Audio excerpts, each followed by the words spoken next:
All right, report from Jessica Fain, Lauterbach and Amon LLP, Police and Fire Pension Actuary reports. Yeah, so Brian's going to give us an intro here, and then we'll turn it over to Jessica to walk through the actuarial reports. Sure, thank you, Pat. Included in the material is the actuary reports for the police and fire pension funds for the contribution year ending 4/30/19. This will be the village's contribution that we'll pay in December of 2019, so next budget season.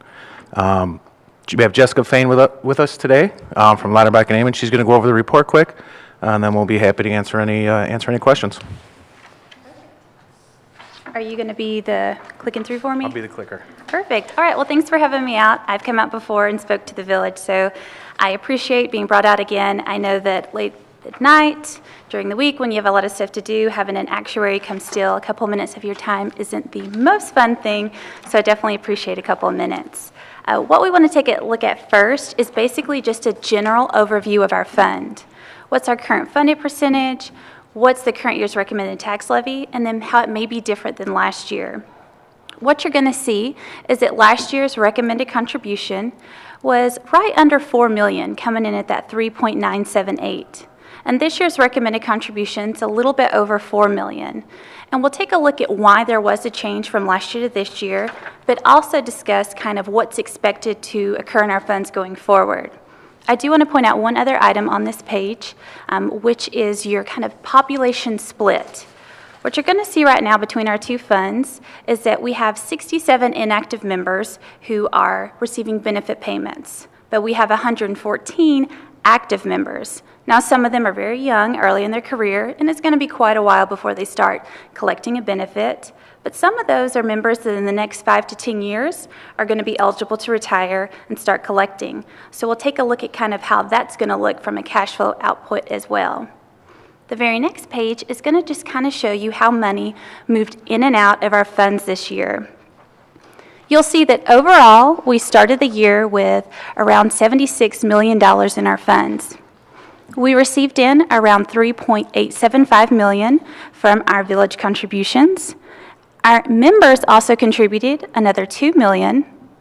You'll see that it was a really great year in the markets for investments, and we received in over $7 million simply from investment earnings, which of course is the most ideal way to build your assets because it doesn't come from anyone's pocket. You'll see the benefit payments that we currently are paying out, a little bit over $3.7 million. And then you'll also see that there are other expenses for around $96,000 to $97,000. Now, these expenses aren't your investment manager fees. These are all the administrative or operating costs for the fund.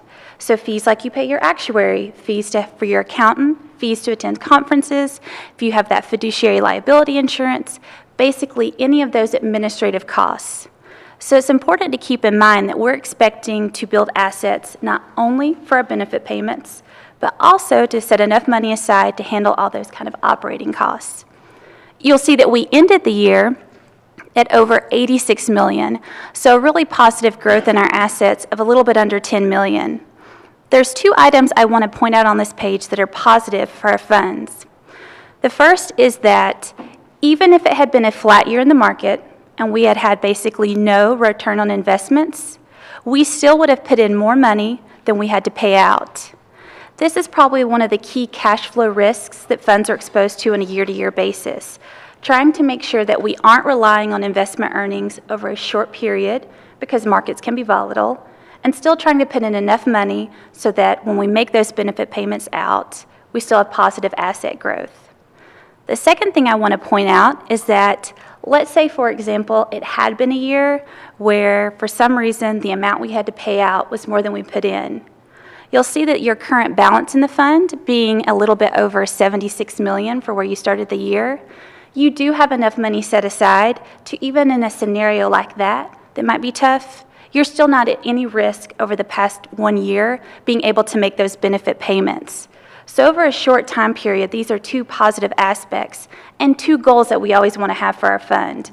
Every year putting in more money than we're paying out and continuing to build our assets so in those years when it is tough, that we still, again, aren't at any risk to pay out those benefit payments. The next slide is going to kind of talk about benefit payments. What you'll see listed here is that the true current benefit payments that you paid out were around $3.6 million. On the other page, we referenced 3.7. That included any refund of contributions that you had to pay out, which are just one-time payments. Let's focus on truly those benefit payments and where they're expected to increase. Again, right now we have about 67 people who are inactive and collecting, but we have 114 that are going to continue working and retire. You'll see that what we anticipate as those members start to reach retirement in the next 5 years is that 3.6 increasing to almost 6 million, and then in the next 10 years increasing to almost 8.5 million. Your tax levy is taking all that into consideration, though. We build and design it so that you're putting enough money aside today to handle that. So when you think about the fact that, yes, right now we're paying out around $3.6 million in benefit payments, but we're anticipated to pay out more, then it kind of makes sense why we're recommending $4 million today. It's because, again, we're building assets for 5 and 10 years down the road. The next slide is going to talk about different increases and decreases in our tax levy. The most important thing to keep in mind is your tax levy is designed where if everything plays out exactly as your actuary predicts, you should have an increase of 3.5% every year. We design your tax levy so that you put in X dollars today, and next year you'll put in 3.5% more. That increase is you're trying to pay down more of that unfunded liability, and you're putting in some extra dollars for your active members because, again, they've earned another year of service, they're getting closer to retirement and collecting a benefit. And typically your active employees are putting in a few percentage more each year as well, because more than likely they got a pay increase. So right out the gate, if everything had happened as we estimated, you would have had an expected increase of, you'll see, a little bit under $59,000 for fire, for police, $70,000, or a total of $129,000. What we then do as actuaries is we'll take a look at how everything actually occurred in the fund. For example, how did salary increases come in versus how we had estimated they would over the past fiscal year? You'll see that for both of our funds, salary increases came in almost right where we had estimated, just slightly under. Part of estimating salary increases isn't just those step increases that are in a collective bargaining agreement, it's also estimating the chance of promotion for your members. So in a given year, maybe not as many promotions came through, and this is why salary increases look like they were less than anticipated. The opposite would occur if it was a year when you had a couple of promotions hit. Then all of a sudden it might look like salary increases came in slightly higher than expected. In a year like this, though, when increases are less, you'll see that it causes a decrease in your tax levy. So how salaries came in versus how we had estimated them caused a decrease of about $58,272. The next thing that can impact your fund is how the population shifts. For our funds, we had both of them experience new hires, retirements, etc. If you hire someone, you'll typically see an increase in your contribution. If someone retires or becomes disabled, you'll typically see an increase as well. When someone passes away or terminates the fund, that's when you usually see a decrease. So you'll see that all these different population shifts within our fund caused a net small increase of $52,560. The fourth item down is asset returns. And this isn't talking about a one-year return. This is taking a look at the fund's earnings over the past 5-year window. So while last year was a really great year for our funds, when we take a look at a little bit longer window, which of course includes tough years like 2015, we'll see that our fire fund is slightly lagging their return assumption. Our police fund is slightly beating it. But overall, when we look at our funds as a whole, basically as a group, they're coming in right where we anticipate. You'll see it's a very minor decrease of around $1,500.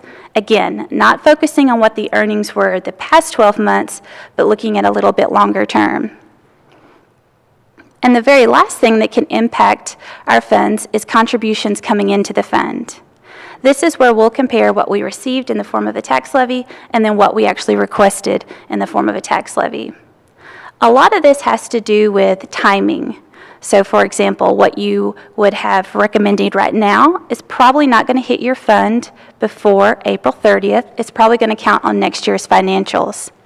So when you see the line item that fire received less than they expected, that's probably due to contribution timing, simply not having those assets hit and count for the April 30th fiscal year end. The same thing for our police fund as well. Contributions appearing to be greater than expected really just has to do with that contribution timing. But overall, you'll see that it caused a decrease of $56,000 in our fund.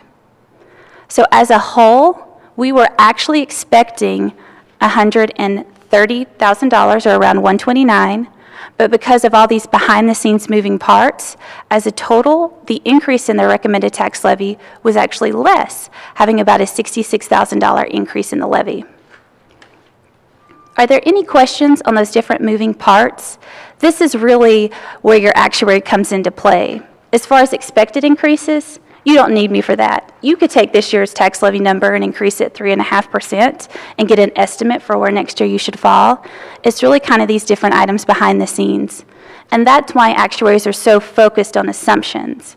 Because if we're using an improper assumption for salary increases, or how your population might retire, or for investment earnings, it's going to fall right here in your tax levy recommendation. So one of the things that came out of strategic plan update when we went through that process was the desire to more conservatively fund pensions.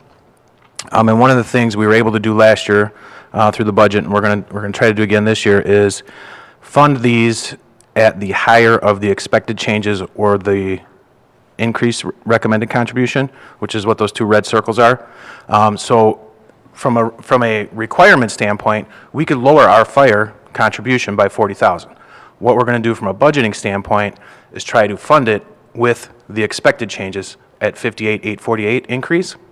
So really we're almost a $100,000 swing over funding, or at least going to try to through the budget process, the fire for this year. On the police side, you can see that the recommended is $106,112. That's higher than the expected, so we'll fund at the recommended amount. Last year, we actually overfunded, or in December when we make the contribution off of last year's report, the police actually got, or will get, about $40,000 more because these were flip-flop last year.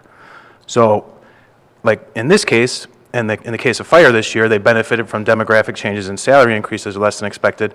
We're not going to take that benefit. We're going to fund it at what we expected it to come in at. If your budget allows it, that's a great strategy, because while this year for our fire police fund, salaries came in less, because again, maybe not as promotions, next year if those promotions were to hit, you're going to have the opposite. Suddenly it's going to say you should put in more money. So if you're able to put in more dollars today, you're basically buffering or planning for that. So that when it does ask you to put in more, you already have. You've already contributed those extra dollars. So if your budget allows it, this is a great thing to do, because this is just over a 12-month period, and we're thinking about funding our pensions more long-term. So we're expecting years when maybe we have a disability comes through, and suddenly for our fire fund, the demographic or population change says we need to put in more money. So again, if your budget allows this, this is one of the ways that you can help to kind of buffer for any risks for your fund. Now, the very last page is just going to talk about funded percentage. I wanted to emphasize what a positive year it was for funded percentage for both of our funds. People have a tendency to focus on this, and as actuaries, we say to kind of ignore this in general because it's just a one-year change. Focus more on your long-term funding strategies. But that being said, still a really great year for both of our funds. You'll see that as a whole, our funded percentage was a little bit under 69%, and now we're almost at that 72%. For fire, they actually went from that 70.39% all the way up to 72.44%. For police, they had a really nice bump as well, going from 67.82% to 71.22%. Oftentimes we'll get asked what the typical fund is in Illinois as far as funded percentage, and most of those funds are in those low 50% and dropping due to, of course, new mortality tables and all those things coming out. So for both of our funds, you are well above the average for the typical police and fire pension fund in Illinois, and again, a really nice bump in our funded percentage for both of our funds. That'd be it. And that's it. Any questions?